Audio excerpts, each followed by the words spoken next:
సీఎంకు మన్యంకొండ బ్రహ్మోత్సవాలకు ఆహ్వాన పత్రిక.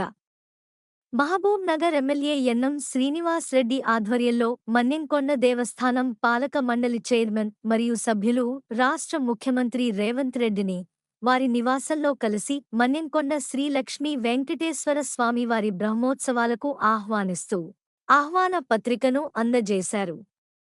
ఈ సందర్భంగా ముఖ్యమంత్రి సానుకూలంగా స్పందించి బ్రహ్మోత్సవాలకు వచ్చే తేదీని ఎమ్మెల్యేతో సంప్రదించి త్వరలో ఖరారు చేస్తానని తెలిపారు.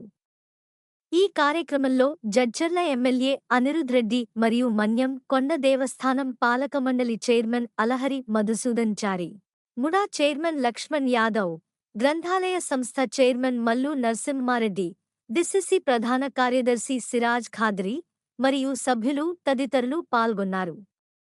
దేశ్పాండే ఫౌండేషన్ సేవలు విస్తరించాలి. సీఎం మంత్రులు దుద్దిళ్ల శ్రీధర్ బాబు, కోమటిరెడ్డి వెంకటరెడ్డి, మహబూబ్ నగర్ ఎమ్మెల్యే యన్నం శ్రీనివాస్ రెడ్డితో కలిసి దేశ్పాండే ఫౌండేషన్ ప్రతినిధులతో సమావేశంలో పాల్గొన్న సీఎం రాష్ట్రంలోని కస్తూర్బా బాలికల పాఠశాలల నిర్వహణలో దేశ్పాండే ఫౌండేషన్ పాలుపంచుకోవాలని అన్నారు. రాష్ట్రంలోని కస్తూర్బా బాలికల పాఠశాలల నిర్వహణలో దేశ్పాండే ఫౌండేషన్ పాలుపంచుకోవాలని చెప్పారు. మహబూబ్ నగర్లోని ప్రభుత్వ ఎన్టీఆర్ మహిళా డిగ్రీ కళాశాలను, ఎంవీఎస్ ఆర్ట్స్ సైన్స్ కళాశాలను దత్తత తీసుకోవాలని సూచన చేశారు. సీఎం సూచన మేరకు ఫిబ్రవరి 6 నుంచి 8వ తేదీ వరకు హుబ్లీలో జరిగే కాన్ఫరెన్స్లో పాల్గొననున్న ఎమ్మెల్యే యన్నం శ్రీనివాస్ రెడ్డి